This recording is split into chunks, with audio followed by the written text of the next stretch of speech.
King's Manor, sandwiched between York Art Gallery and the Yorkshire Museum, is nowadays part of the University of York. However, the first buildings on that site were erected as a residence for the abbot of St Mary's Abbey in 1270 AD. Although most of the edifice was built in the late 1400s, mainly from red brick, some of the original stone material can still be seen there. Since that time, the building has had a variety of uses: as a headquarters for the Council of the North, as a temporary accommodation for the King, and as a makeshift hospital during the English Civil War.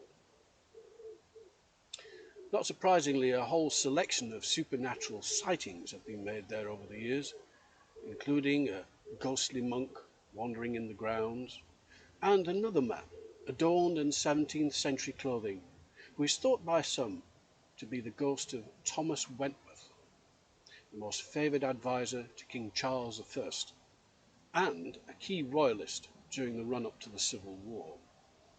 He was eventually deserted by the king and used as a scapegoat for many of Parliament's grievances.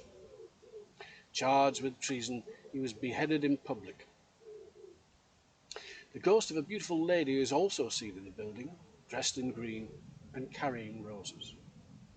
There are various opinions as to who this might be. Some think Anne Boleyn, and others that it might be Catherine Howard, both wives of Henry VIII.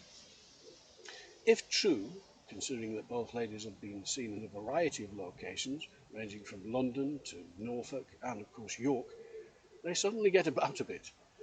In addition, there have been reports of the sound of screaming men emanating from the place. It is possible that these may be the sounds of wounded soldiers crying out, not just because of their injuries, but also as a result of their amputations. In those days, of course, during the Civil War, performed completely without modern anaesthetic. In St Leonard's Place resides the York Theatre Royal, which, as a theatre, dates back to 1744. However, the fabric of this Georgian and Victorian structure incorporates parts of the old medieval hospital of St Leonard, which was administered by a strict order of nuns. It is said that one of these women fell in love with the son of a local aristocrat, who, finding her to have a delightfully calm and pleasing demeanour, returned her affections, and secretly visited the surroundings of the nun's residence in order to meet her for their not infrequent assignations. However, over time, the lovers became careless, and inevitably they were found out. The Mother Superior was incensed by her behaviour.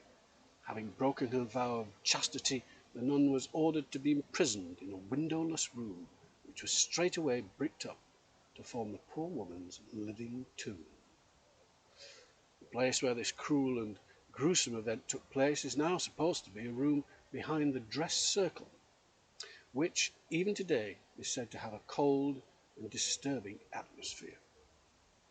Nonetheless, this ghastly event does not seem to have affected the pleasant nature of the nun.